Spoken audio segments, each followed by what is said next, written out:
मजा तत्ब्रह्म यानी उस परमात्मा की शरण में जा, उस परमेश्वर की शरण में जा।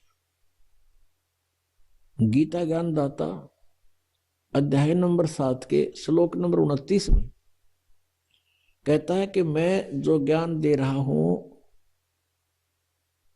कि तत्वदर्शी संत की खोज करो और तत्वदर्शी संत के बताए मार्ग अनुसार तुम साधना करो।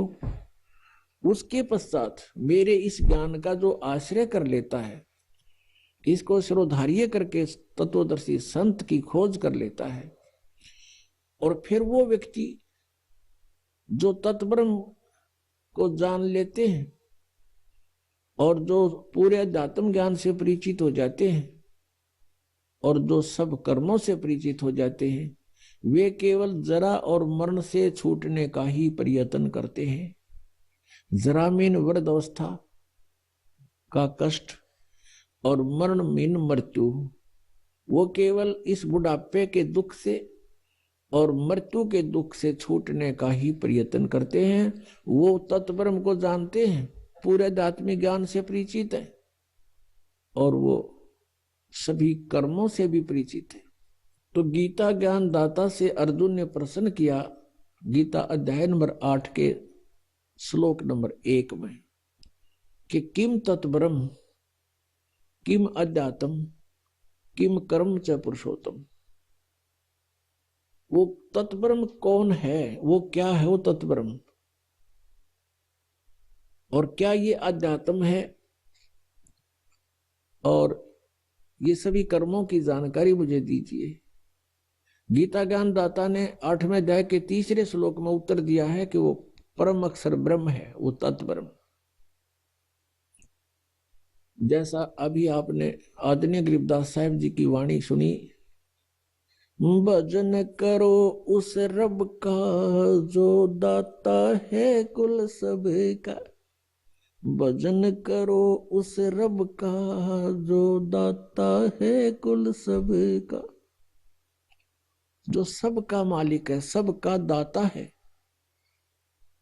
उसकी भक्ति करो, उसका भजन करो। गीता जी अध्याय नंबर 15 के श्लोक नंबर 16 और 17 में ये 3 पुरुष बताए। सरपुरुष, अक्षर पुरुष, ये तो नासवान बताए हैं। इनके अंतर्गत जितने प्राणी हैं वो भी जन्म और मृत्यु के कष्ट से पीड़ित हैं। फिर 17वें में कहा कि ये लोग तिरमावी से विवर्ती अवैश्वर है, जो तीनों लोकों में प्रवेश करके सबका धारण पोषण करता है। वो है वो अविनाशी परमात्मा, वो है सबका दाता। भजन करो उस रब दा जो दाता है कुल सबका। वो परम अक्षर ब्रह्म संसार रूपी वृक्ष की जो मूल है, जड़ है, जड़ों से पूरे पेड़ को आहार प्राप्त होता है। तो जितना भी आपका संस्कार शास्त्र विधि अनुसार बनता है, उन सभी कर्मों का फल भी उस परमेश्वर से ही प्राप्त होता है। उस परमेश्वर ने विधान बनाकर इस काल को दिया है, ये केवल इस विधान का पालन करता है, साथ में ये डिसाइड भी करता रहता है कि ये प्राणी मेरे जाल में फंसे रहें। तो अब हमने ये चुनना है, ये सिलेक्ट करना है कि कौन से परमात्मा की हम भक्ति करें। जैसे कोई ब्रह्मा जी का उपासक है या श्री विष्णु जी की भक्ति करता है या श्री शंकर जी की साधना में रत है। अब ब्रह्मा जी का उपासक ब्रह्मा जी के लोक में जाएगा और वहां जाकर के प्रत्येक लोक में एक रेस्टोरेंट होता है, और उस रेस्टोरेंट के अंदर, जिसको स्वर्ग कहते हैं, उस स्वर्ग के अंदर ये प्राणी चला जाता है और इसके जितने भी पुण्य होते हैं वहां डिपॉजिट हो जाते हैं। और जब इसके पुण्य समाप्त हो जाते हैं, उसी समय उस प्राणी को वहां से धकेल दिया जाता है। जैसे जबरदस्ती यहां मृत्यु कर दी जाती है, ऐसे जबरदस्ती उसको वहां से वापस भेज दिया जाता है। और विष्णु जी का जो पुजारी है वो विष्णु के लोक में जाता है। विष्णु जी के लोक में भी ऐसे एक कॉमन रेस्टोरेंट है। वहां जो प्राणी जाता है उसके पुण्यों को वहां डिपॉजिट कर लिया जाता है, जमा कर लिया जाता है। और जब वो समाप्त हो जाते हैं, अपने पुण्यों से ही वो वहां सब कुछ सुविधाएं प्राप्त करता है। वो समाप्त होते ही उसकी वहां से मृत्यु हो जाती है, जबरदस्ती वहां से भेज देते हैं। और जो शंकर जी का पुजारी है शिव जी के लोक में चला जाता है। वहां भी एक ऐसा ही कॉमन रेस्टोरेंट है, होटल है, स्वर्ग है। और वहां भी प्राणी अपने पुण्यों को क्षीण करके तुरंत ही फिर पृथ्वी लोक पर आ जाता है। ये बहुत कम समय होता स्वर्ग का इन भगवानों के लोकों में। एक कॉमन स्वर्ग है, कॉमन स्वर्ग, जो आम आदमी साधारण पुण्य करते रहते हैं उनके भी कुछ स्वर्ग समय बन जाता है। उस कॉमन स्वर्ग का राजा जो है वो इंद्र होता है।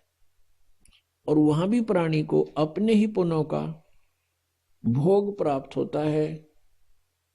जैसे कोई होटल में रहता है तो अपनी जेब से ही सब खर्च खाता है, और जब वो पूंजी समाप्त हो जाती है अपने आप मुंह लटका के वहां से चल पड़ता है। इस प्रकार अपने पुण्यों का नाश करने का स्थान है ये स्वर्ग। और फिर उसके बाद एक महास्वर्ग है, महास्वर्ग जिसको ब्रह्मलोक बोलते हैं। उस महास्वर्ग अर्थात ब्रह्मलोक के अंदर ब्रह्म के पुजारी जाते हैं, ब्रह्म सरपुरुष के। जो भक्तात्माएं ये कहा करते थे कि हम अन्य देवताओं की पूजा नहीं करते, हम केवल ब्रह्म की पूजा करते, साधना करते, ओम नाम का जाप जपते, और वो अपने को सबसे उत्तम मानते थे कि हम सही साधना कर रहे हैं और ब्रह्म से ऊपर कोई प्रभु नहीं है। पुणात्माओं वो भी इनकम्प्लीट नॉलेज रखते थे, वो भी अधूरे ज्ञान पर आधारित थे। श्रीमद् भगवत गीता अध्याय नंबर 8 के श्लोक नंबर 13 में गीता ज्ञानदाता ये ब्रह्म बोल रहा है, श्री कृष्ण जी में प्रवेश करके ये कह रहा है कि ओम इति एकाक्षरम ब्रह्म व्यवहारन माम अनुसमरण ये परियाति तजन देहम स याति परमाम गतिम। मुझ ब्रह्म का केवल एक ओम मंत्र है, माम ब्रह्म, मुझ ब्रह्म का ओम यह एक अक्षर है, इति बस यही, नथिंग एल्स। और जो साधक उच्चारण करके श्रवण करता हुआ शरीर त्याग कर जाता है, सयाति परमाम गतिम, वो ओम नाम के जाप से जो भी इससे लाभ होती है वो परम गति ओम सतर की है, ओम के जाप के सतर की है। गीता जी अध्याय नंबर 8 के श्लोक नंबर 16 में कहा कि ओम ब्रह्म का जाप है और ब्रह्म के जाप से ब्रह्मलोक प्राप्त होता है। और गीता जी अध्याय नंबर 8 के श्लोक नंबर 16 में कहा कि ब्रह्मलोक पर्यंत भी सभी प्राणी पुनरावर्ती में है। वहां गए हुए उस महास्वर्ग में, बड़े होटल में गए हुए प्राणी भी वापस आते हैं, उनका भी जन्म और मृत्यु होता है। श्रीमद् देवी भागवत गीता प्रेस गोरखपुर से प्रकाशित 7वें स्कंद के 562 और 63 पृष्ठ पर देवी हिमालय राजा को उपदेश दे रही है और ब्रह्म की जानकारी बता रही है। वो बता रही है कि सब पूजाओं को त्याग कर केवल एक ब्रह्म की पूजा करो, उसका ओम नाम है। ब्रह्म की पूजा करो, उसका एक ओम नाम है।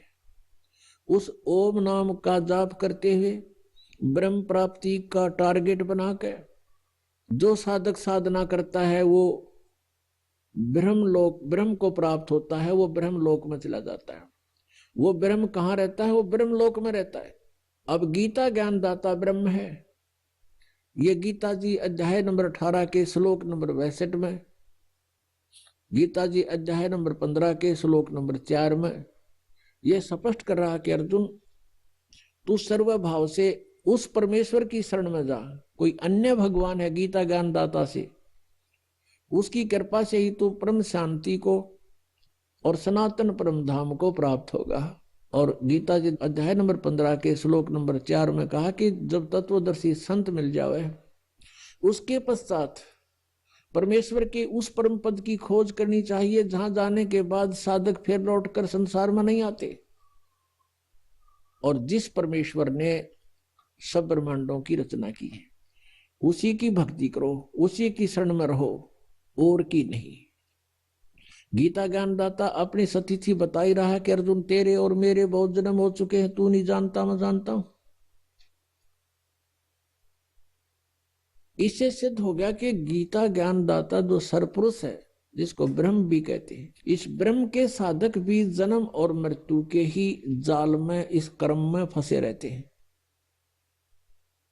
और जब तक प्राणी जन्म और मृत्यु के क्रम में है वो सुखी नहीं हो सकता, उसको परम शांति नहीं हो सकती। इसलिए गीता जी अध्याय नंबर 18 के श्लोक नंबर 62 में कहा है कि अर्जुन तू सर्वभाव से उस परमेश्वर की शरण में जा, उसकी कृपा से ही तू परम शांति को और सनातन परम धाम को प्राप्त होगा। और गीता जी अध्याय नंबर 15 के श्लोक नंबर 4 में स्पष्ट कर दिया कि उस परमेश्वर के उस परम पद की खोज करनी चाहिए जहां जाने के बाद साधक फिर लौटकर कभी संसार में नहीं आती। तो ये है वो पूर्ण मोक्ष।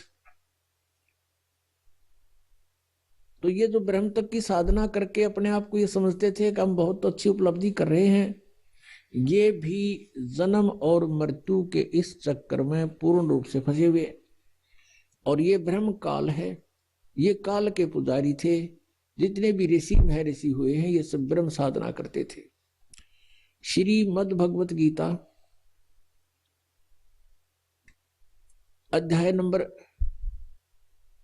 7 के श्लोक नंबर 1 से 5 में कहा कि अर्जुन अब मैं तुझे ऐसा ज्ञान सुनाऊंगा जिस ज्ञान को जानने के बाद कुछ भी जानना शेष नहीं रहेगा।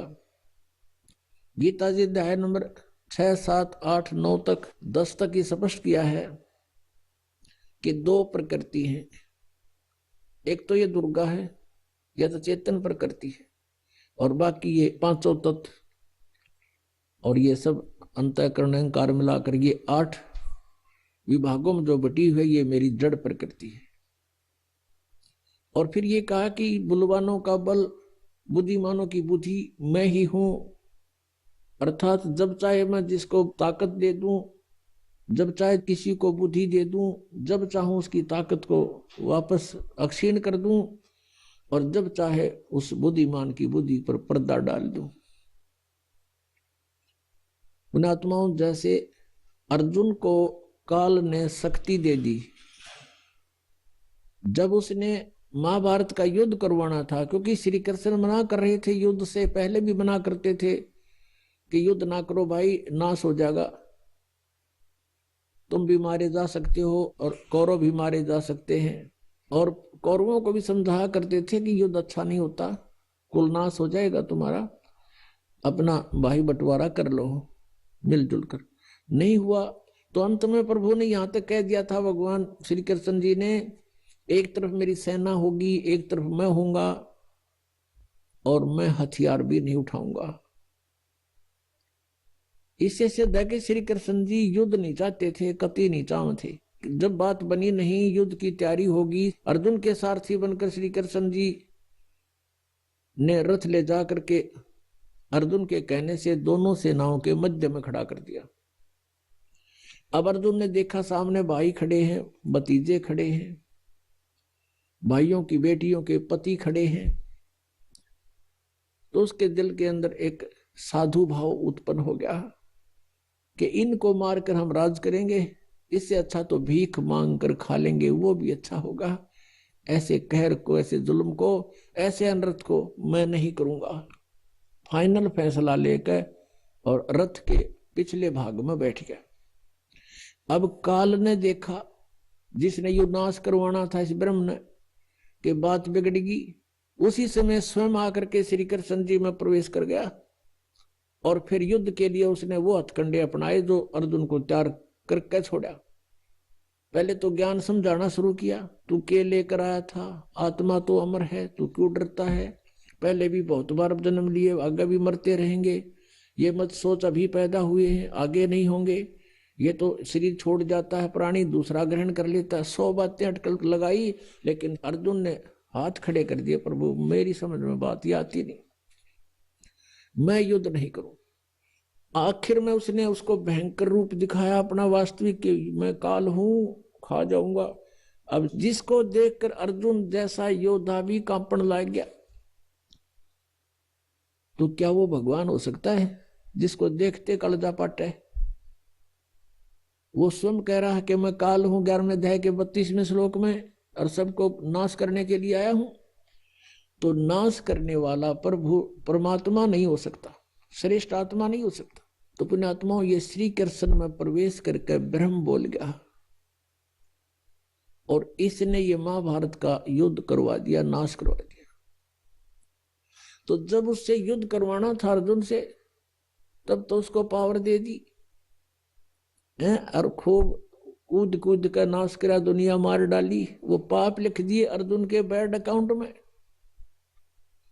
फिर जब श्री कृष्ण जी का पूरा कुल नाश हो गया और श्री कृष्ण जी का भी वध कर दिया गया, विषाक्त तीर मार के एक शिकारी के द्वारा धोखे से लग गया। वो शिकारी कौन था?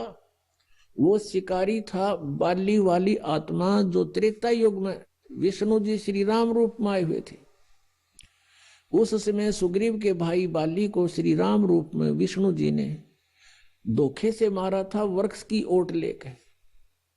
तब बाली ने कहा था कि तू अगर शूरवीर था तो सामने आता, और ऐसे तूने कायरता से मुझे मारा है, ये दंड तूने भोगना पड़ेगा, मेरा बदला देना होगा। उस समय फिर बुद्धि दे दी काल ने रामचंद्र जी को, कहा कि तेरा बदला दूंगा द्वापर युग में। वही विष्णु श्री कृष्ण रूप में आए। वो बाली वाली आत्मा एक शिकारी बना, शिकारी ने एक विषाक्त तीर बनवा लिया जहर से बुझा हुआ, और श्री कृष्ण जी प्रभास क्षेत्र में एक पेड़ के नीचे लेटे हुए थे। वहां उसके पैर के तलवे में एक पद्म था। उस पद्म की बहुत चमक होती है, जैसे दिन के समय में 100 वाट का बल्ब जग रहा हो और उसकी टिमटिमाती सी रोशनी चमक दिखाई देती है। ऐसे वृक्ष के झुरमटों के बीच से उस शिकारी ने देखा कि कोई मृग बैठा है, लगता है उसकी आंखें चस रही है, और वो थे भगवान श्री कृष्ण जी के पैर में लगा हुआ पद्म।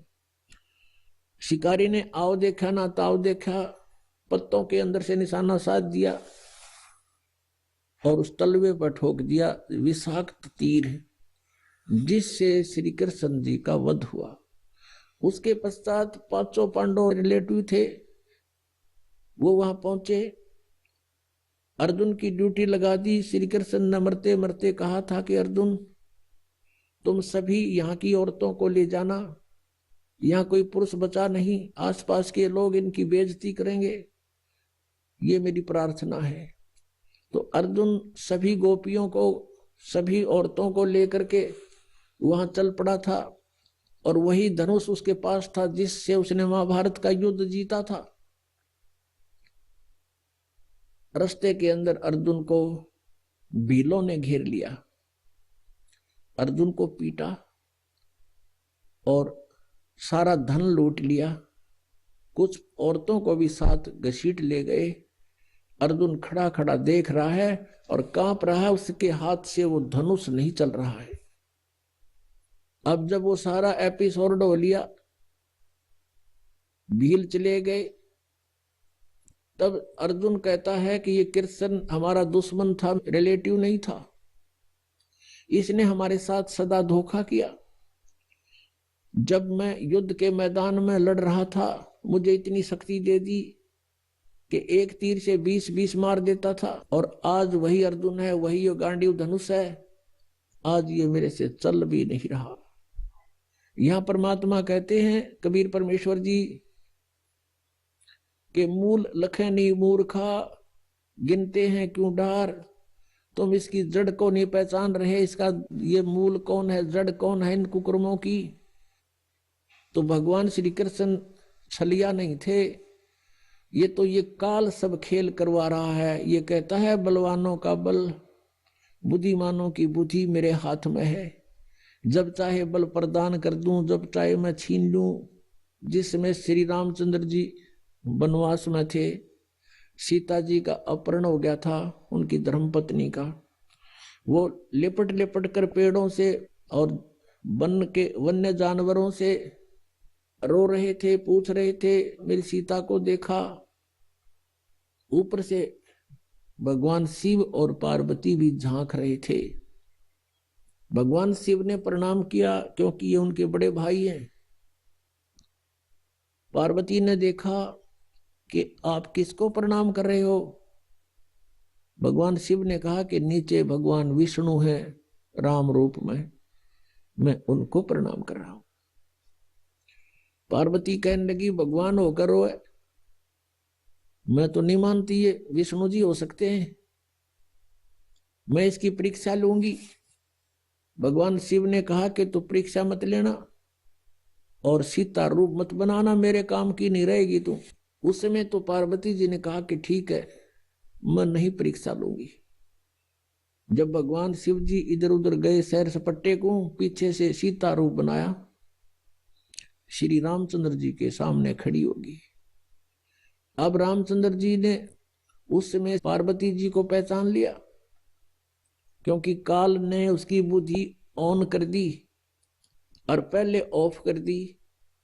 अपनी पत्नी का तो न्यों पता ना हुआ, ले गया कौन उठा के, और फिर वो ज्योतिषी हो गया, भविष्य वक्ता हो गया। एकदम पहचान लिया कि तू तो पार्वती है। ये दक्ष पुत्री यहां कैसे आ गई, भगवान शिव को क्यों छोड़ आई। वो शर्मिंदा हुई, आके भगवान शिव से कहा कि सचमुच वो तो सचमुच विष्णु जी हैं, आप ठीक प्रणाम कर रहे थे। तो शिव जी बोला कर दिया काम, ले ली परीक्षा। हंसने लगी, नीचा मुंह कर लिया।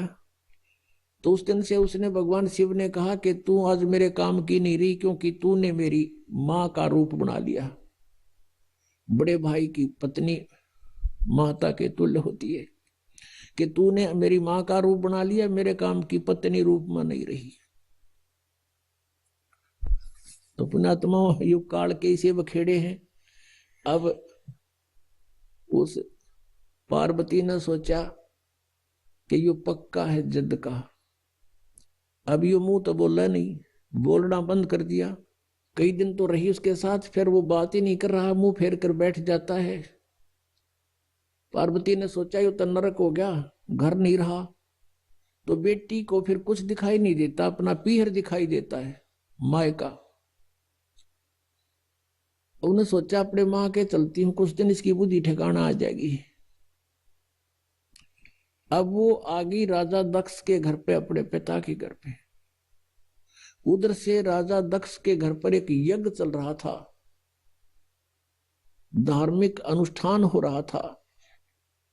और धार्मिक अनुष्ठान में ये नियम था उनका, ब्राह्मणों का बनाया हुआ, ऋषियों का, जब कोई राजा या कोई अनुष्ठान करवाता है तो सभी बेटियों को, रिश्तेदारों को अवश्य आमंत्रित किया जाता है। तो राजा दक्ष ने अपने सभी दामादों को आमंत्रित किया हुआ था, लेकिन शिव को और पार्वती यानी उस शक्ति को नहीं आमंत्रित किया था, अपनी पुत्री को।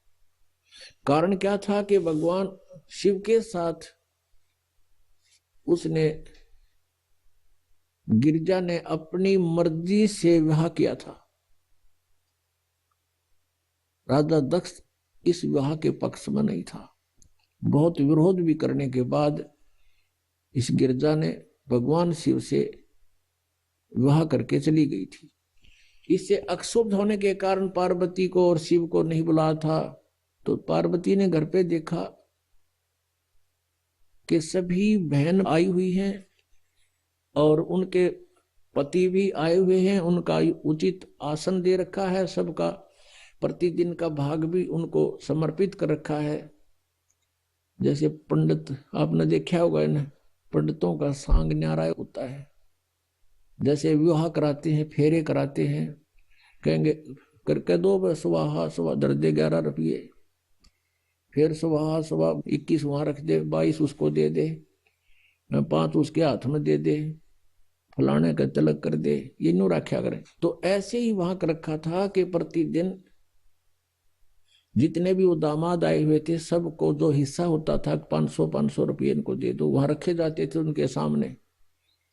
तो ऐसा किया जा रहा था। भगवान शिव का कहीं आसन भी नहीं था, और जो बहनों के बटेऊ यानी पति नहीं आए हुए थे पार्वती की बहनों के, उनका आसन लगा रखा था, उनका हिस्सा फिर भी वहां रखा जा रहा था, उनका स्थान निर्धारित अलग से किया हुआ था।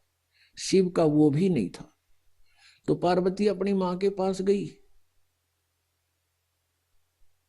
अब बेटी का मां के ऊपर जोर चला करे, अपनी मां से जाकर कहा कि मां, तुमने सभी मेरी बहनों को बुला लिया और उनके पति भी आए हुए हैं, लेकिन आपने अपने दामाद को नहीं बुलाया, ना हमें आमंत्रित किया। तो मां ने कहा, बेटी मैंने तो तेरे पिताजी से बहुत कहा, लेकिन ये अपनी जिद पर अड़ा हुआ है, और गलती बेटी तेरी भी है। तूने अपने पिता की आज्ञा का उल्लंघन करके विवाह किया है, जिससे वो अक्षुब्ध है। ना तो मेरी वो मानता और ना मेरी तू मानती, मेरे आगे जिक्र मत। अब पार्वती को बड़ा दुख हुआ। फिर वो अपने पिता के पास गई और पिता से प्रणाम करके कहा कि पिताजी, आपने अपने दामाद को आमंत्रित क्यों नहीं किया और सभी को कर रखा है। राजा दक्ष ने कहा कि तेरे को किसने बुलाया है, तू आई क्यों यहां पर, बिना बुलाए नहीं आना चाहिए था तुझे, तूने अपनी मर्जी से ये सारा काम किया है, मैं उसके दर्शन भी नहीं करना चाहता। ऐसे पागल के जिसके गले में सांप पड़े हो, मैंने अपनी बेइज्जती करवानी है यहाँ अपने समाज में, और तो भी मत आना, यहां से निकल जा वापस।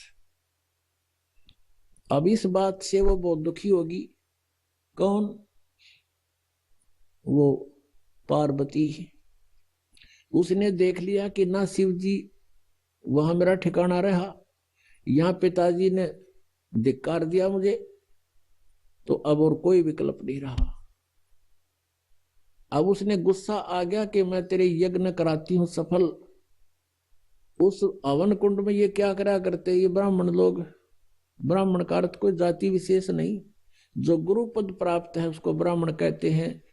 जो ब्राह्मण सोए जो ब्रह्म पहचाने, ये ब्रह्म तो पहचाना नहीं था, लेकिन ये नकली ब्राह्मण जरूर प्रसिद्ध हो रहे थे गुरु रूप में। तो वो क्या करते थे, एक नया अपना दिखाने के लिए पूरा एक बहुत बड़ा हवन कुंड बना लेते थे, बहुत बड़ा 8 फुट गहरा और 10 बाई 10 का चौड़ा, उसमें घेर कर लकड़, राजा का घी कौन सा करते डालना था, बरबर कड़छर कटोरे भर गहरा, स्वाहा स्वाहा, वो बक्कड़ पाट रहा पूरा डीक बड़ा उसमें। वह पार्वती उस कुंड में हवन कुंड में कूद गई और जड़गी सारी। तत्परता से उसको निकाल अवश्य लिया, लेकिन वो उसका अस्थि पंजर शेष था, सब मांस और वो चाम जल चुका था, केवल हड्ड शेष थी। इस बात का पता चला भगवान शिव ने। अब वहां से चला अपनी सेना लेकर, इस दक्ष ने मैं करूंगा सीधा। अब इस बात का पता चल गया दक्ष को कि भगवान शिव चल पड़े अपनी पूरी गणों को लेकर के। उधर से जो आए हुए थे अतिथि, उनमें ब्रह्मा जी और विष्णु जी भी उपस्थित थे। अब जब उनको न्यू पता चला कि शिव जी आ रहे हैं पूरी सेना के साथ, तो भगवान विष्णु भी खिसकन लगे और ब्रह्मा जी भी खिसकन लगे। ब्रह्मा जी तक खिसके गए, कंते कंते भी चले गए, कौन मरे सिर फुड़वा के। दक्ष ने भगवान विष्णु से हाथ जोड़कर कहा, आपको मैंने संरक्षक रूप में बुला रखा था, मेरी यज्ञ संपूर्ण हो तब तक आपको आमंत्रित था, आप मेरी रक्षा के लिए आए थे, आप भी जा रहे हो। विष्णु जी ने मना किया कि नहीं, मैं जा रहा हूं, नहीं रुक पाऊंगा। ज्यादा कहने से विष्णु जी रुक गए। उधर से शिव जी ने अपना एक गन तैयार किया अपनी जटा से, अपने मंत्र सिद्धि से, और उसको भेज दिया भैरव को कि जा तू उनके साथ युद्ध कर, मैं आ रहा हूं पीछे पीछे, पहले तू संभाल उन्हें। भगवान विष्णु का उसका युद्ध हुआ। विष्णु जी युद्ध में पराजित होकर के भाग गए छोड़कर उन्हें। उधर से भगवान शिव आ गया। शिव जी ने राजा दक्ष की नाड़ काट दी, गर्दन काट दी। ये तो लंबी कहानी है। फिर और वो कहते हाथ पांव जोड़े, उसने रहम आ गया, एक बकरे की गर्दन उसका दक्ष कला दी, बकरे का मुंह कर दिया ऊपर से। अब जब तक इनके श्वास हैं तो ये भगवान उनको एज इतना लाभ दे सकते। फिर क्या देखा, अब पार्वती को वहां जला हुआ देखा। भगवान शिव में मोह का सागर उमड़ गया। जब तक मुंह फेर कर सोया था, और अब उस जड़े हुए कंकाल को सीने से लगा लिया उठा के, और पार्वती पार्वती पार्वती पागल सा होकर न घूमो जंगला में गए, नाना ने दौड़ा। कहते 10,000 वर्ष तक ऐसे भटकता रहा, और उस अस्थि पिंजर को साथ सीने से लगा रहा पार्वती जान के। कहते हैं फिर भगवान ने देखा कि ये तो बिल्कुल मोह के अंदर पागल हो चुका है। कहते हैं सुदर्शन चक्र से उस अस्थि पिंजर के यानी पार्वती वाले उस बॉडी के हड्डों को सुदर्शन चक्र से छिन्न भिन्न कर दिया। कहते हैं जहां आंख पड़ी वहां नैना देवी, जहां धड़ गिरा वहां वैष्णो देवी, जीभ गिरी वहां ज्वाला देवी के मंदिरों की स्थापना होगी। अपुणात्माओं ये जैसे वैष्णो देवी का मंदिर, ज्वाला जी का मंदिर, और जैसे नैना देवी का मंदिर, ये जो मंदिर होते हैं ये यादगार होती हैं। ये यादगार बनाई गई थी कि जो इतिहास है पुराणों में, आने वाले समय में कोई इनको झूठा ना कह दे, इसलिए वो यादगार बनाई गई थी, छोटी छोटी मंडी सी।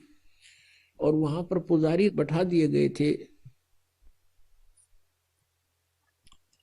आसपास के लोगों के द्वारा एक पैसा इकट्ठा करके उनको वहां एक नौकरी के तौर पर छोड़ दिया था कि तुम आने वालों को यहाँ कोई दर्शनार्थ आवत इतिहास बताना कि ये मंदिर ऐसे बना है। बस इतना काम था उस पुजारी का। फिर समय बदलता चला गया, उसको किसी ने पैसे देने बंद कर दिए, तो उसने फिर वहां चढ़वाना शुरू कर दिया कि अभी आए हो तो दान भी करो। ऐसे फिर पीढ़ी दर पीढ़ी चल करके तो वहां इस प्रकार दक्षिणा का भी एक रिवाज बन गया।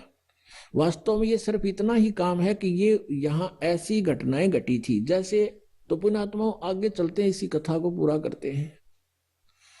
अब प्रसंग चल रहा है कि भजन करो उस रबदा जो दाता है कुल सबका।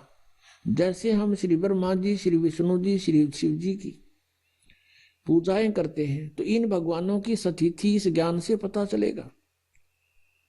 अब क्या होता है कि जब भगवान शिव ने देखा कि अस्थि पिंजर भी नहीं रहा तेरे पास, फिर उसका मोह भंग हो गया। मोह भंग हुआ तो उसने जो सोचा कि ये हालत मेरी किस कारण से हुई। उसने अपनी सूझबूझ से ये ढूंढा, इसका कारण खोजा कि भी मैंने विवाह करवाया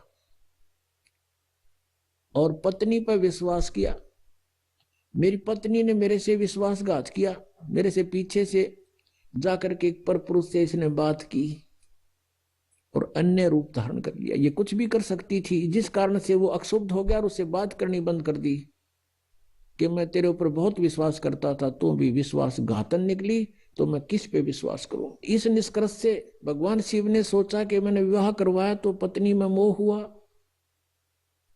और पत्नी बेवफा निकली। अब ऐसा यत्न करूं कि मेरे अंदर ये काम वासना समाप्त हो जाए। जिस कारण से मुझे विवाह की आवश्यकता पड़ी। इसका मूल नाश करने के लिए वासना का भगवान शिव ने कहते हैं 88,000 वर्ष तक घोर तप किया। और कहते हैं ये काल ये चाहता है कि कोई भी यहां प्राणी विवाह के बिना ना रहे, यानी वासनाओं को कोई कंट्रोल ना कर ले, कहीं यहां पर फिर रिवाज पड़ जावे और संतानों उत्पत्ति ना करें। संतानों उत्पत्ति नहीं करेंगे तो मैं खाऊंगा कैसे? हम तो उसके बकरे और बकरियां हैं काल के। इसलिए उसका पूर्ण प्रयत्न रहता है, भरसक प्रयत्न रहता है कि कोई भी प्राणी वासना रहित ना हो जाए। अब उसने क्या किया, कामदेव को एक पुरुष रूप तैयार करके वहां भेज दिया। अपना आत्मा जैसे ऑल आउट होती है, ऑल आउट को कहीं लगा दिया जाए घर के कमरे किसी कक्ष में, तो वहां मच्छर चक्कर काटना शुरू कर देते हैं, ऐसे डगमगा जाते हैं, गिरने लग जाते हैं, उनके बस की बात नहीं होती। ऐसे एक देव है, उसके अंदर उसने ये गुण विशेष पर रखा काल ने, और वो जाकर के वहां बैठा दिया उसके आसपास। तो उसके कारण भी भगवान शिव जी में कोई अंतर नहीं हुआ, वो तप करता ही रहा। फिर उसने कामदेव ने अपनी पत्नी, उसका नाम रति है, उसको भेजा। वो बहुत खूबसूरत है, भगवान शिव के सामने डांस करने लगी। उसने सारा कुछ कर लिया, भगवान शिव पर कोई असर नहीं हुआ। और यहां तक कहते हैं कि भगवान शिव ने अपना तीसरा नेत्र खोल के और कामदेव को वहां नाश कर दिया, भस्म कर दिया। तो फिर ये सब काल के जाल हैं जो ब्रह्मा विष्णु महेश के भी समझ में नहीं आई थी ये बातें। भगवान शिव ने सोच लिया कि मैं अब वासना रहित हो गया, अब ना रहेगा बांस ना बजेगी बांसुरी, ऐसा काम कर दिया। वहां से चल पड़े, अपना आराम से विचरने लगे, घूमते रहते हैं, बैठते हैं, फ्री आराम से रहते हैं। अब काल ने सोचा भैया तो बात बिगड़ेगी, दूसरे और देखा ये ऐसे ही फिर बैठ जाएंगे हठ योग करने के लिए, यह तो बात बनी नहीं, कहीं औरों की भी रुचि ना हो जाए, हम भी भगवान शिव जी की तरह से वासना रहित होएं। क्योंकि सभी ऋषि में ऋषि जब साधना की तरफ चलते हैं, ये पांचों विकार इनकी गुद्दी में बैठते हैं, पहले से अधिक प्रभावित हो जाते हैं। तो सभी ने ये चेष्टाएं की थी कि किसी ना किसी तरह पहले इन्हीं राक्षसों को नाश करें और फिर भक्ति करें। ये भी काल का जाल था, बिना ज्ञान के डले नहीं डोए। तो अब भगवान शिव जी की कथा को पूरा करते हैं, फिर ऋषियों को लेंगे। अब क्या हुआ, अब काल ने ब्रह्म ने सोचा ये और व्यक्ति नो सोच बैठेंगे ऋषि महर्षि, भगवान शिव ने तो कर दिया काम, ये तो वासना रहित हो गया और हम पीछे रह गए, कहीं वो बीजा समाधि लावे, इस तो पहला कर दूं काम। कुछ दिन के बाद शिव जी के अंदर प्रेरणा भर दी काल ने कि सुना है हमने कि जब सागर मंथन किया था उस समय विष निकला था, उस विष को मैंने पान कर लिया था, पी लिया था, जिस कारण से मैं अचेत हो गया था। और जो बताते हैं उसमें से अमृत निकला था या शराब निकली थी, दारू मदिरा, 2 कलश निकले थे। राक्षसों ने अमृत का कलश उठा लिया था, और राक्षस यदि अमृत पी जाते तो अमर हो जाते। इसलिए भगवान विष्णु ने एक मोहिनी रूप बनाकर एक स्त्री का और राक्षसों में जाके डांस किया था। कहते हैं बहुत सुंदर थी वो मोहिनी रूप में, भगवान बड़े सुंदर लग रहे थे और राक्षस मोहित हो गए थे। राक्षसों से वो अमृत का कलश सिर पे रख के डांस करती करती उनको मदहोश कर दिया था। वो कलश दूसरी तरफ पकड़ा दिया था और मदिरा का कलश सिर पे रख के वापस उनको दे दिया था। तो उस समय भगवान विष्णु कहते हैं मोहिनी रूप में बड़े खूबसूरत लग रहे थे। अब भगवान शंकर के मनमाई के भगवान विष्णु के पास चलते हैं, क्यों ठाली हो गया था ना पार्वती साथ में, तो चलो वहां बातचीत करते हैं और उनसे वो रूप देखूंगा। अब मैं होश हवास में हूं भाई, उस रूप को पूछूंगा कैसा रूप था, एक बार बना के दिखाओ। इस उद्देश्य से भगवान शिव जी आगे विष्णु जी के लोक में और बैठ गए उनकी पौड़ी में आके, उनके गेस्ट रूम में बैठ गए। विष्णु जी पता लगा अंदर से आए, कुशल मंगल हुई। कुछ देर के बाद भगवान शिव ने अपना उद्देश्य जाहिर किया, प्रकट किया कि मैं इस उद्देश्य से आया हूं। मैंने सुना है कि आपने सागर मंथन के समय एक बहुत सुंदर मोहनी रूप बनाया था, भगवान मैं देख नहीं सका था, आज कृपा मुझे वो रूप बनाकर दिखा दो। भगवान विष्णु हंसने लगे कि हे भोलेनाथ, वो तो कोई सरकमस्टांस थे, और जब वो बनाना पड़ गया, ये बताओ नहीं रूप बनाऊं, कोई बात हुई या मुझे शर्म लगेगी। अब भगवान शिव जी कहने लगे कि जब तक आप मुझे वो रूप बनाकर नहीं दिखाओगे तब तक मैं यहां से नहीं जाता। मैं तो ये बैठ गया, वो बैठ गया उनके द्वार का आगे पार्क में, बगीची में हठ योग करके। भगवान विष्णु ने सोचा कि 88,000 वर्ष तक उड़ा बैठ के आ गए, अरे भी इसने आड़े चमटा गाड़ दिया, ये उठे नहीं। इससे पीछा छुटवाने के लिए भगवान विष्णु ने कहा, वहां तो उनसे कहा कि नहीं ऐसा नहीं हुआ करता, ये मुझे शर्म आती है, मैं नहीं ऐसा कर सकता। यूं कह के अपने घर में अंदर चले गए महल में। वहां से अंतर ध्यान हो गए और उसी बाग में, सामने भगवान विष्णु का बाग था उस रेस्टोरेंट का, उसमें कुछ दूरी पर एक सुंदर लड़की का रूप धारण कर लिया। और भगवान शिव जी की दृष्टि जब पड़ी, भगवान शिव जी उठ कर चाल पड़े हैं और वो मोहनी रूप आगे आगे चलने लगा, वो पीछे पीछे। भगवान ने भी स्पीड पकड़ दी, अच्छी दूर तेजी से चलने लगा, और वो कभी वृक्षों से इधर हो जावे, कभी इधर से, और जाके भगवान शिव ने उसका हाथ पकड़ लिया।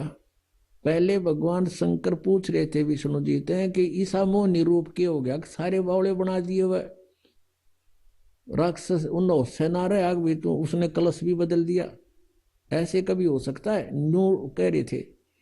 तो जब उसने देखा भगवान शिव जी न सीधे चल पड़े, लड़की तो ऐसे ऐसे चल रही है छड़ों से कांटों से बच के, और भगवान शिव जी सीधा कांटा में गौ लिया बाईपास, और जाकर उस लड़की का हाथ पकड़ लिया। जो ही उसने हाथ छुआ उसी समय भगवान विष्णु जी अपने रूप में खड़े हो गए और हंसने लगे। अग बोले नाथ, उनको नो मूर्ख बना दिया, जैसे इतने काटे भी ना दिखे, माँ छड़ा में कहा गया सीधा। और उधर से वह वासना कित गई, 88,000 वर्ष डरे ढोकाया तू, कहाँ गई वो साधना तेरी। इसके विषय में परमेश्वर कबीर जी कहते हैं, जैसे अग्न काष्ट के माही है व्यापक पर दिखे नाही, ऐसे कामदेव पर चंडा व्यापक सकल दीप नो खंडा। कि जैसे अग्नि काष्ट के अंदर लकड़ी में विद्यमान है पर दिखाई नहीं दे रही, ऐसे ही ये वासना आपके प्रत्येक प्राणी के अंदर विद्यमान है, और जब ही इसको थोड़ी सी भी कहीं से आंच मिल जाएगी, आग ज्यों की त्यों है। परमेश्वर कहते हैं, जिन साधनाओं को तुम कर रहे हो, इनके आधार से विकार मरे मत जानियो। जैसे भूबल में आग, जैसे गुस्सा होता उपले, या कोई अग्नि को जो लकड़ी जल जाती है, धंधकती रह जाती है, उसको अंगार बोलते हैं। उस अंगार को राख में दबा दिया जाता है, और कुछ घंटों के बाद उस राख को ऊपर से ऐसा लगता है जैसे ये बिल्कुल शांत हो चुकी है, उसमें कोई हीट नहीं रहती, गर्मी नहीं होती। और जब उसको निकाला जाता है तो वो आग वो लकड़ी पहले से भी अधिक तेज मिलती है, धंधकती मिलती है, वो कोयला। तो यहाँ परमात्मा कहते हैं जो साधनाएं तुम करते हो ये व्यर्थ प्रयत्न डले ढो रहे हो, विकार मरे मत जानियो जो भूबड़ में आग। ये थोड़े से दिन शांत हो जाते हैं और जब भी अवसर आता है ये नो के नो एज इट इज मिलते हैं। इनका तरीका बताया परमात्मा ने, जो हम साधना बताएं और ज्ञान आधार से ये आपके जो विकार हैं ये शांत हो जाएंगे और धीरे धीरे ये बिल्कुल नॉर्मलाइज हो जाएंगे। खत्म नहीं होते लेकिन नॉर्मलाइज हो जाएंगे और ज्ञान के रस्से से ये बांध दिए जाएंगे, फिर ये हिल नहीं सकते। अब कितना ही शरारती पशु है, उसने अच्छा करड़ा बांध दे मोटे रस्से थे, वो करें जाएगा फू फू, अपनी थोड़ी बहुत रेंज होती है उसकी, तो वो हानि नहीं कर सकता। ऐसे ये परमात्मा के ज्ञान से और इस भक्ति की शक्ति से ये ऐसे कंडम हो जाएंगे। ये बकवास करेगा, मन की आदत है, क्योंकि किस ब्रह्मांड का स्वामी है, लेकिन इस ज्ञान रूपी रस्से से ये इतना तगड़ा बांध दिया जाता है, ये अपनी मर्यादा को लांघ नहीं सकेगा। अब प्रसंग चल रहा है कि हम जिन भगवानों की भक्ति करना चाहते थे और जिनको हम सुखी मानते थे उनकी ये हालत है, और जिन मंदिरों में हम जाकर पूजा करते थे वो स्थान क्या था। अब तत्व ज्ञान की इस रोशनी से अब हमें ज्ञान हुआ। अब जैसे कोई भी साधक है, क्योंकि ये आत्मा जब से भगवान से बिछड़ी है, कुछ ही समय के बाद इसको उसकी आवश्यकता महसूस होगी थी, और उसके बाद ये उसी दिन से प्रयत्नरत है, प्रयत्नशील है कि मुझे वो परमात्मा, वो सुख मिले जिसको मैं छोड़ के आई थी। तो यहां के इस झूठे सुख को इस काल ने आधार बता दिया। कबीर साहब कहते हैं, झूठे सुख को सुख कहे ये मान रहा मन मोदे, ये सकल तबीना काल का भाई, कुछ मुख में कुछ गोद। झूठे सुख को सुख कहे। झूठा सुख क्या है? पुत्र हो जा, पुत्री होगी, एक कार हो, एक कोठी हो जा, और फिर कोई पोस्ट मिले, या तो कोई अधिकारी ऊंचा बन जाऊं, या फिर कोई एमएलए, एमपी, मंत्री, मुख्यमंत्री, प्रधानमंत्री बनूं। आइए अब हम उन श्रद्धालुओं के अनुभव जानते हैं जो जगत गुरु तत्वदर्शी संत रामपाल जी महाराज जी से दीक्षा प्राप्त कर चुके हैं तथा उनके द्वारा बताए गए भक्ति मार्ग पर चल रहे हैं। सर नमस्कार। नमस्कार सर जी। सर क्या नाम है आपका? हरचरण राय कुमार जी। सर कहाँ से आए आप? मेरा गांव ग्राम टोड़ी है और तहसील पृथ्वीपुर है, जिला निवाड़ी, मध्य प्रदेश से हूँ जी। सर संत रामपाल जी महाराज की शरण में आने से पहले आप क्या भक्ति साधना करते थे? सर मैं संत रामपाल जी महाराज की शरण में आने से पहले पितृ पूजा है और ब्रह्म विष्णु महेश की साधना है, यही सब जो हमारे परिवार में होती थी उसी के आधार पर मैं करता रहता था। सर आपने अपने जीवन में देव देवताओं की भक्ति की है और जो पारंपरिक पूजाएं हैं वो सभी प्रकार की पूजाएं भी आपने की है, तो आपका संत रामपाल जी महाराज से नाम दीक्षा लेने का क्या कारण रहा?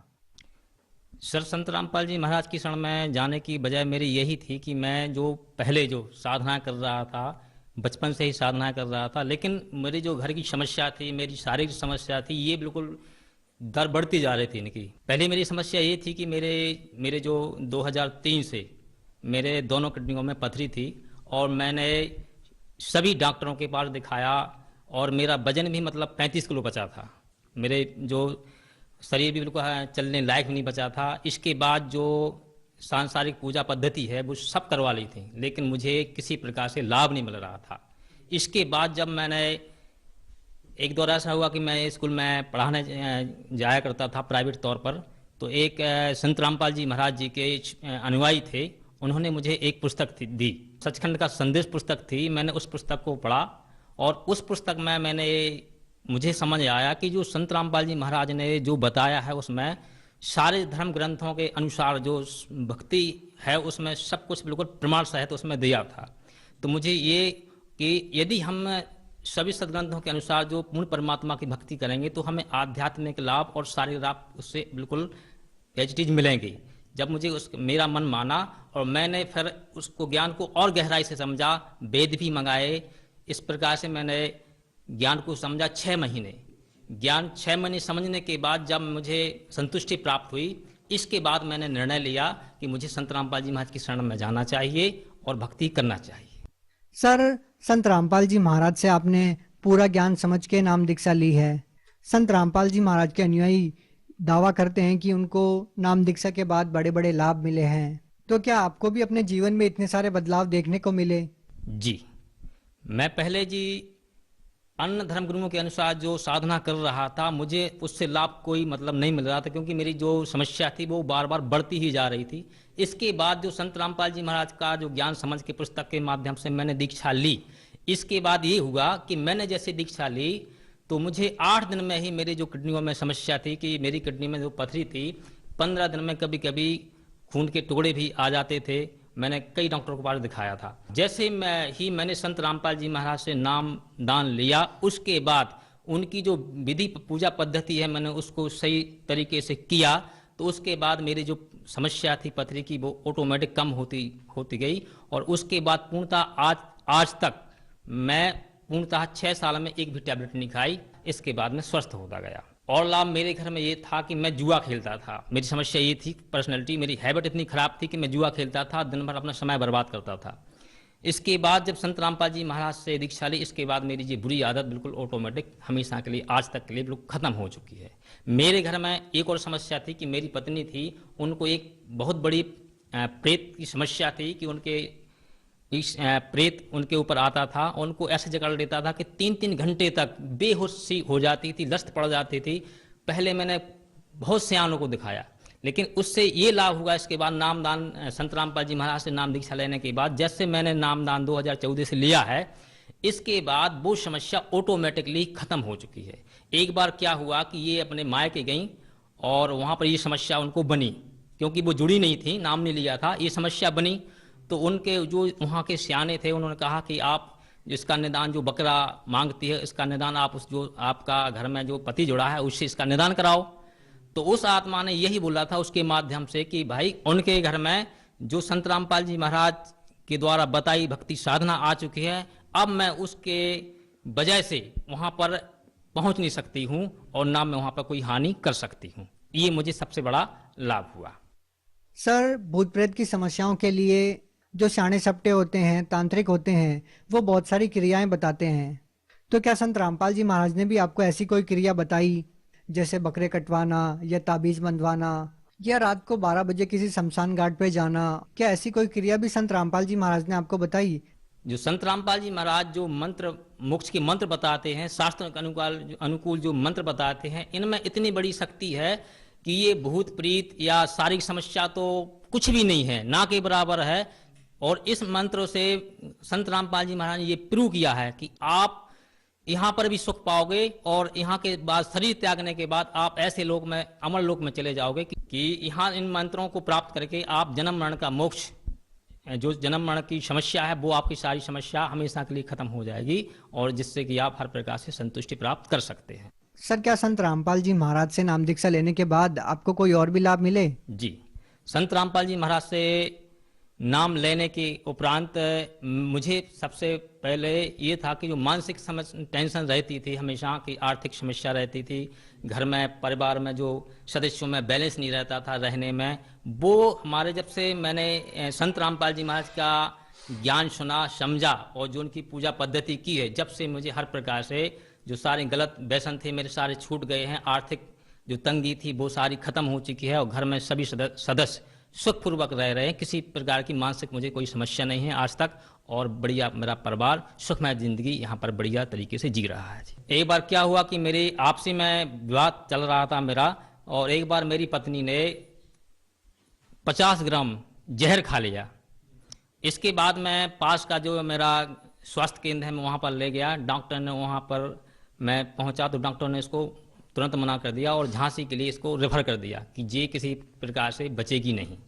उसका सारा शरीर जो है पूरा काला पड़ चुका था और मुँह से भी खून आने लगा था। मतलब हर प्रकार से मैं उससे बिल्कुल ये समझ गया था कि ये ख़त्म हो चुकी है, डॉक्टर ने भी मना कर दिया था। इसके बाद मैं जब झांसी पहुंचा तो मेरी बस एक अचानक प्रवृत्ति, मेरा ध्यान संत रामपाल जी महाराज के ज्ञान की तरफ गया और मैंने अंदर से ये प्रार्थना की और पूर्ण परमात्मा किसी प्रकार की समस्या को हल कर सकता है ताकि मेरी ये समस्या खत्म हो जाए। इस समय मैं बहुत बहुत ज़्यादा परेशान था। मैंने जैसे भी ये प्रार्थना लगाई, उसी के दौरान तुरंत जब मैं निवाड़ी पृथ्वीपुर से झांसी के लिए बीच में जा रहा था, मैं गाड़ी से जा रहा था, वो लोग जो उसके हमारी पत्नी थी, उनके साथ में भी कुछ सदस्य थे, वो भी एम्बुलेंस से जा रहे थे।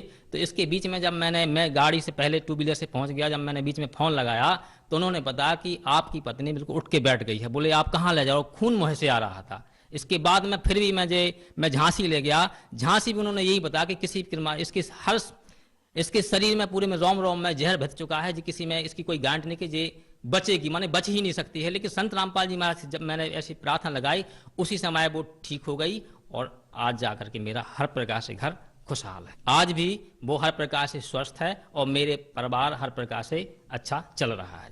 सर, भगत समाज को क्या संदेश देना चाहते हैं? आप सभी समाज से मैं यही विनती करना चाहता हूं कि जो संत रामपाल जी महाराज आज के आधुनिक दौर में अन्य शंकराचार्य जितने भी धर्म पंथ चल रहे हैं, उनका ज्ञान संत रामपाल जी महाराज ने सबके सामने ऐसा पेश किया है और संत रामपाल जी महाराज ने ये दिखाया है कि देखिए इनका ज्ञान जो है पूरा किसी भी शास्त्रों से, धर्म ग्रंथों से इनका ज्ञान कोई मैच नहीं कर रहा है। जब इनका ज्ञान और मैच नहीं कर रहा है तो इनके द्वारा जो साधना है वो सारी गलत है, जिससे कि जो सदग्रंथ बताते हैं कि शास्त्र के विपरीत जो भी आप भक्ति साधना करोगे उनको ना तो मोक्ष होगा, ना कोई लाभ होगा, ना आर्थिक स्थिति का लाभ हो, किसी प्रकार का लाभ नहीं हो सकता है, तो लाभ मिलना ही मुश्किल है। इसलिए आपको यह विचार करके कि जो संत रामपाल जी महाराज ज्ञान सुना रहे हैं यूट्यूब के माध्यम से और फेसबुक के माध्यम से, तो उनको आप ज्ञान सुने और सदग्रंथों से प्रमाणित करें और हर प्रकार की शंका समाधान करके संत रामपाल जी महाराज से नाम दीक्षा लेकर के अपना कल्याण कराएं और यहाँ पर भी सुख पाएं। बहुत बहुत धन्यवाद सत साहेब जी।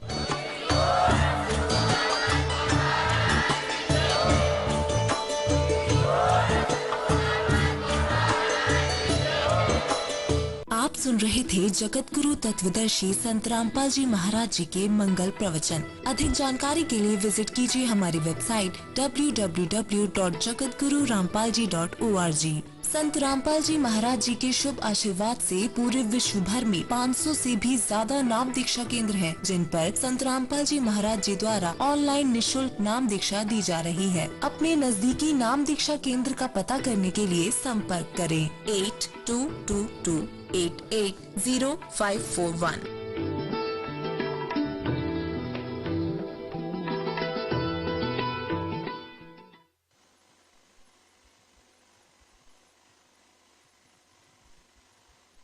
वन्दे मातरम् वन्दे मातरम् सुजलां सुफलां मलयज शीतलां शस्यश्यामलां मातरम् वन्दे मातरम् शुभ्रज्योत्स्ना पुलकितयामिनीं फुल्लकुसुमित द्रुमदलशोभिनीं सुहासिनीं सुमधुरभाषिणीं सुखदां वरदां मातरं वन्दे मातरम् वन्दे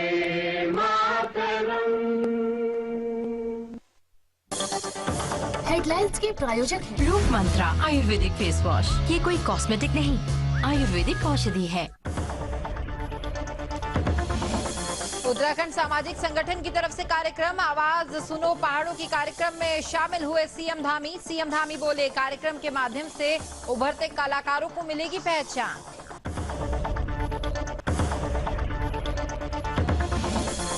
पूर्व सीएम त्रिवेंद्र सिंह रावत पहुंचे रामनगर। पूर्व सीएम ने बीजेपी कार्यकर्ताओं से मुलाकात कर सरकार की योजनाओं के जनता के बीच पहुंचाने की कही है बात।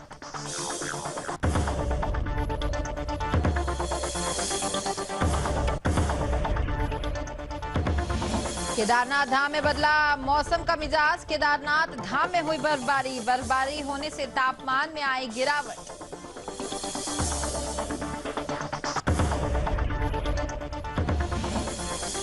अंकिता हत्याकांड के बाद जागी उत्तराखंड पुलिस। प्रदेश में कई होटल और रिजॉर्ट का किया गया सत्यापन। डीजीपी अशोक कुमार ने सत्यापन के दिए निर्देश।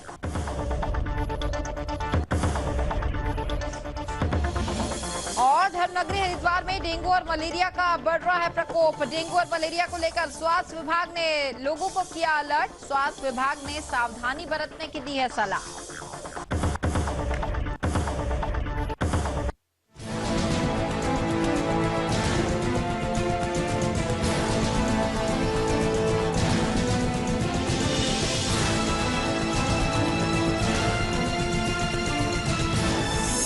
आप देख रहे हैं सुदर्शन न्यूज।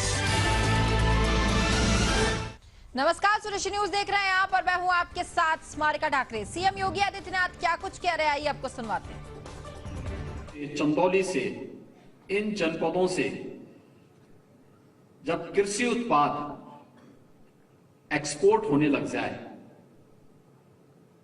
तो यह किसान की आमदनी को कई गुना बढ़ाता तो है ही, साथ साथ उसके मन में एक विश्वास भी जागृत करता है।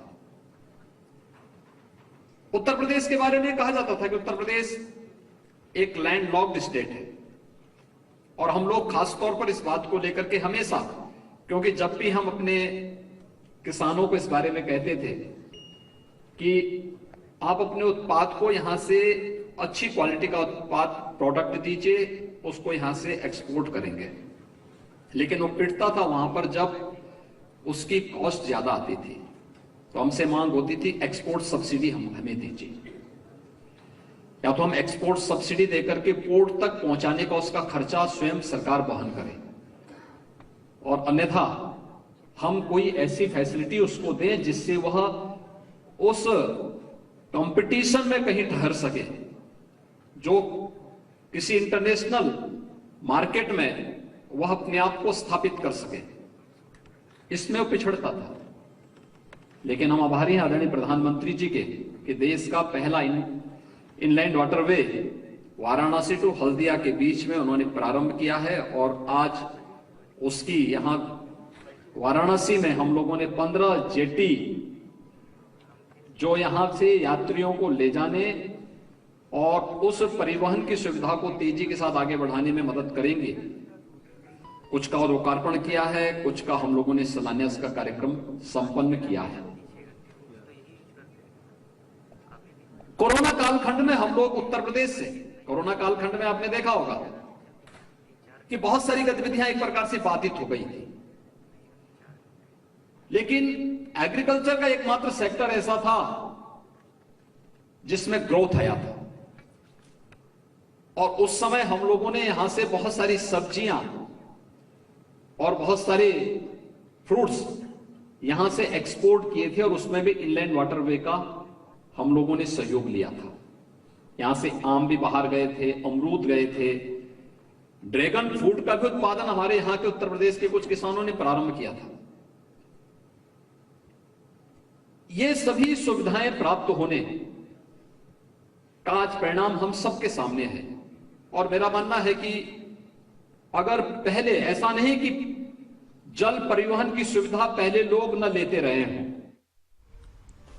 तो चलिए अब बात करेंगे उत्तराखंड की। जी हां, संस्कृति विभाग प्रेक्षागृह में शारदा स्वर संगम फिल्म प्रोडक्शन और साथ ही हमारो पहाड़ उत्तराखंड सामाजिक संगठन की तरफ से आवाज सुनो पहाड़ों की कार्यक्रम आयोजित किया गया। कार्यक्रम में उत्तराखंड के सीएम पुष्कर सिंह धामी शामिल हुए, तो वहीं कार्यक्रम में सीएम धामी का जोरदार स्वागत किया गया। कार्यक्रम के दौरान मुख्यमंत्री ने कहा कि इस कार्यक्रम के माध्यम से उत्तराखंड के युवा उभरते कलाकारों की आवाज जो है पूरे भारत में पहुंच पाएगी, और आज के समय में हमारे उत्तराखंड के कलाकार अपनी कला के माध्यम से पूरे देश में अपनी अलग पहचान भी बना रहे हैं। और साथ ही सीएम पुष्कर सिंह धामी ने कहा कि प्रतिभा किसी की मोहताज नहीं होती, लोगों की मेहनत और उसके प्रति ईमानदारी उन्हें जो है सफलता की ओर ले जाती है। हम सब में प्रतिभा किसी न किसी रूप में होती है, बस हमें उसे पहचान कर निखारने की आवश्यकता होती है। आगे मुख्यमंत्री पुष्कर सिंह धामी ने कहा कि ऐसे कार्यक्रम एक बहुत बड़ा कदम है और छुपी कलाओं और हुनर को देश विदेश के सामने लाने की, हमारी संस्कृति को आज के युवाओं में जीवित रखने के लिए हमने एगाज जैसे लोक पर्व का अवकाश भी घोषित किया, जिससे पूरे प्रदेश जो है हर कोई इस पर्व को मना सके और हमारी संस्कृति विज्ञान पर आधारित है। आगे सीएम धामी ने कहा कि आज के समय में जो बड़े बड़े वैज्ञानिक खोज और रिसर्च कर रहे हैं, हमारे पूर्वज वो कार्य सदियों से करते आ रहे हैं, इसलिए हमारी संस्कृति विज्ञान पर आधारित है, इससे कोई झुठला नहीं सकता है। मुख्यमंत्री ने आगे कहा कि प्रधानमंत्री मोदी जी का उत्तराखंड के प्रति विशेष लगाव भी है। उन्होंने उत्तराखंड को स्वर्ग की संज्ञा दी है।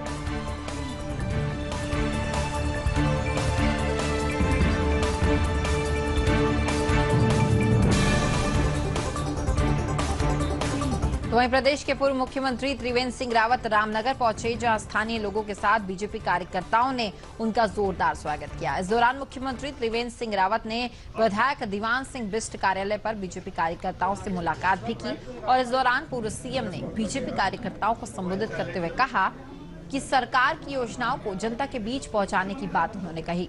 तो वहीं पत्रकार वार्ता के दौरान जो है पूर्व सीएम त्रिवेंद्र सिंह रावत ने मुख्यमंत्री पुष्कर सिंह धामी सरकार की जमकर प्रशंसा करते हुए कहा कि आज सरकार प्रदेश के विकास को लेकर पूरी तरह पारदिशा से जो है काम करती आ रही है।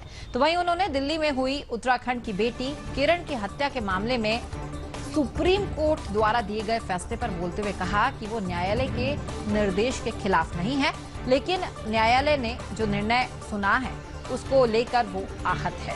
उन्होंने आगे कहा कि इस पूरे मामले में उन्होंने मुख्यमंत्री पुष्कर सिंह धामी से भी बातचीत की और वे इस मामले में शीघ्र सुप्रीम कोर्ट में पुनर्विचार की याचिका दायर करने वाले हैं।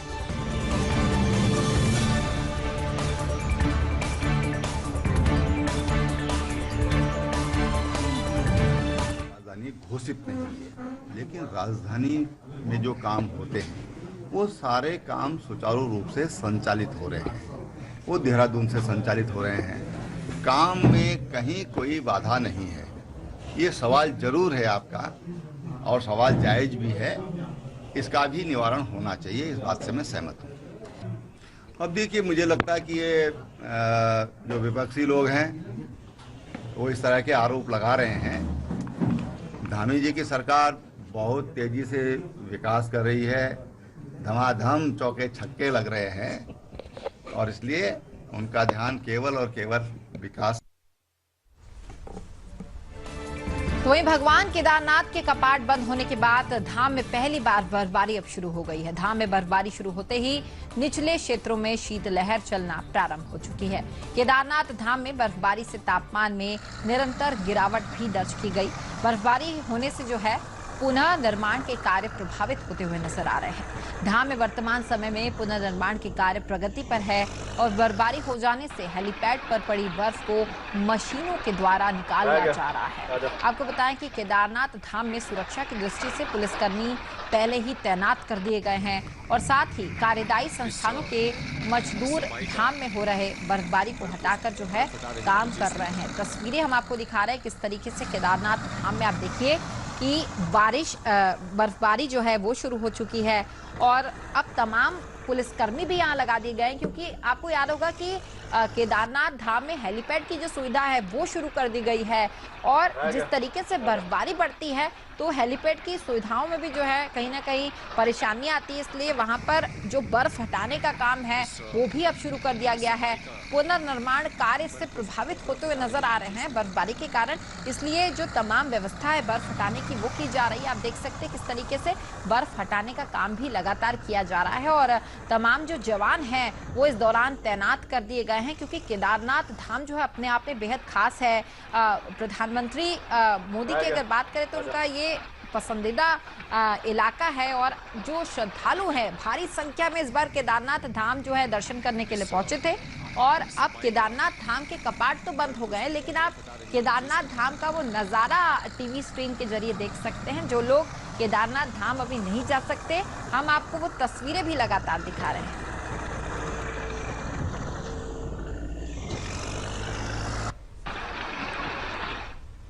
तो वहीं अंकिता हत्याकांड के बाद पौड़ी जिले में स्थित वनंतरा रिजॉर्ट की चर्चा में आने के बाद से प्रदेश भर में होटल रिजॉर्ट की जांच की मांग उठ गई है।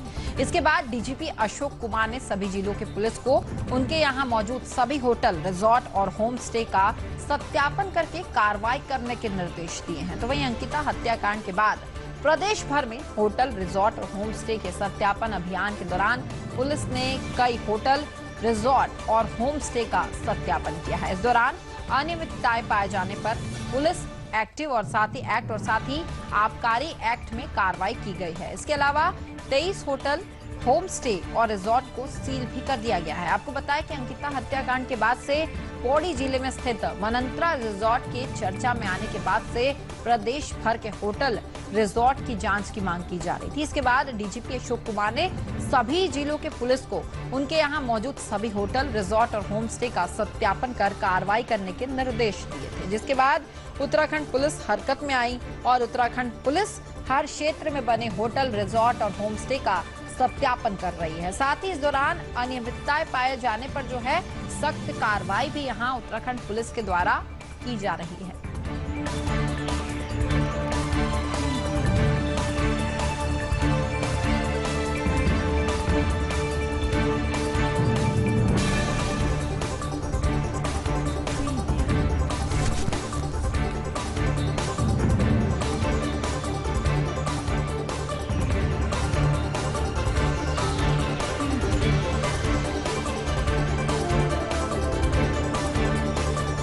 वहीं धर्मनगरी हरिद्वार में डेंगू और मलेरिया अपने पैर पसार रहा है। हर रोज मरीजों की संख्या में बढ़ोतरी नजर आ रही है।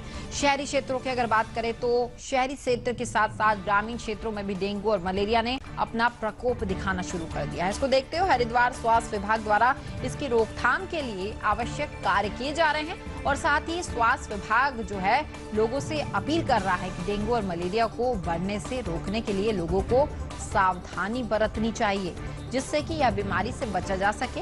आपको बताएं कि हरिद्वार,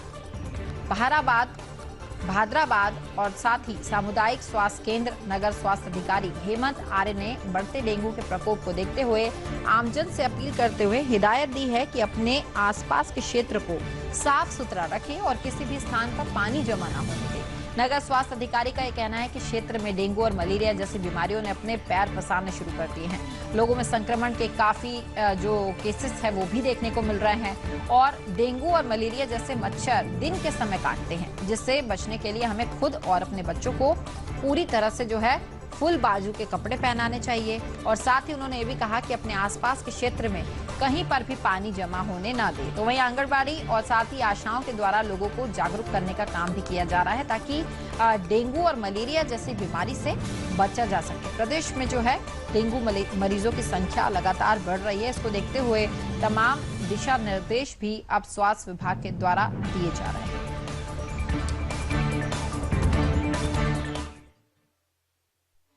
देखिए, जैसे मानसून का सीजन खत्म होता है, बरसात के बाद अक्सर डेंगू के केसेस बड़े देखे जाते हैं। तो इस बार भी ऐसे डेंगू केसेस कई अर्बन एरियाज में या पेरी अर्बन एरियाज में देखने को मिले हैं।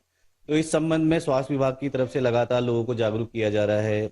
आशाओं के माध्यम से घर घर में जाकर के लोगों को बताया जा रहा है कि डेंगू का मच्छर जो है वो साफ सुथरे पानी में अपने घर में ही किसी जगह पर, ऐसा नहीं है कि वो डेंगू का वायरस आपको बाहर नाले में या खुली जगह में मिलेगा, वो घर के अंदर ही किसी साफ पानी में।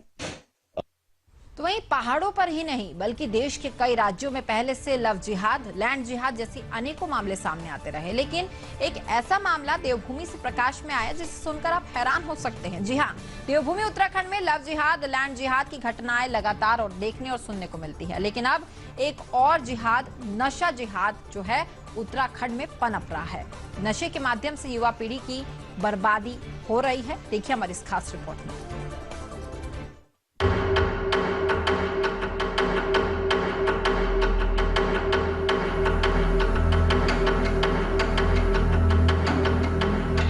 देवभूमि में पहाड़ से लेकर मैदान तक लव जिहाद, लैंड जिहाद के मामले तो आए दिन सामने आते रहते हैं, लेकिन अब पहाड़ों पर नशे का काला कारोबार का मामला भी सामने आने लगा है।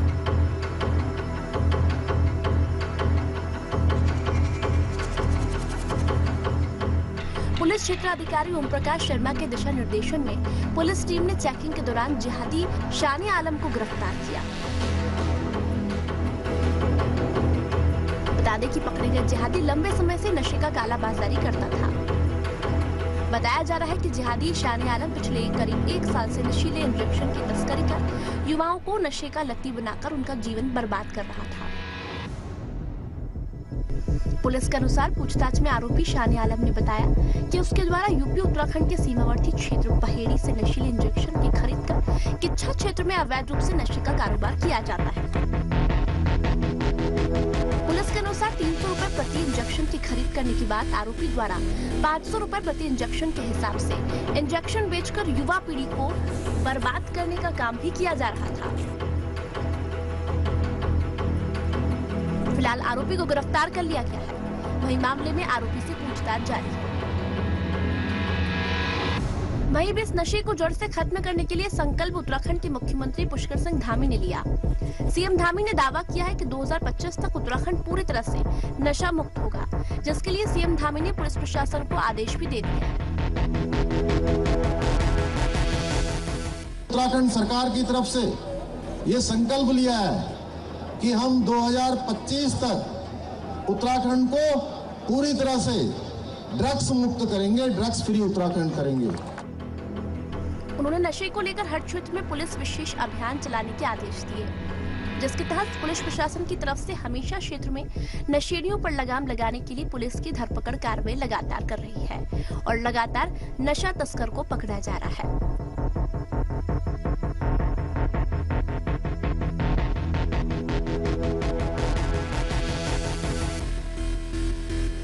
श्रीमान डीजीपी महोदय के निर्देशानुसार नशे के खिलाफ एक अभियान चलाया जा रहा है, जिसमें वरिष्ठ पुलिस अधीक्षक महोदय के निर्देशानुसार एसओ पुलबट्टा द्वारा काफ़ी समय से नशे के तस्करों के विरुद्ध कार्रवाई की जा रही थी। इसी क्रम में शानी आलम को कल गिरफ्तार किया गया है, जो बहेड़ी से इंजेक्शन लाता था, जिस 300 रुपये का इंजेक्शन लाता था, यहाँ 700 रुपये में बेचता था। 175 इंजेक्शन नशीले पकड़े गए हैं, जो जिसका पूर्व में भी आपराधिक इतिहास है, जो 2 दफ़े 4/25 और 1 दफ़े एनडीपीएस में जेल जा चुका है।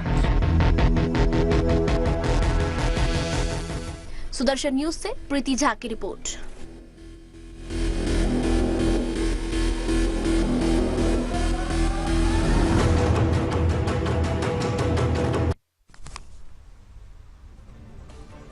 तो चलिए अब बात करेंगे उधम सिंह नगर की। उधम सिंह नगर के कीछा थाना क्षेत्र में दबंगों की तरफ से गरीब किसानों की कृषि भूमि पर अवैध रूप से कब्जा किए जाने का मामला सामने आया। तो वहीं पीड़ित परिवार ने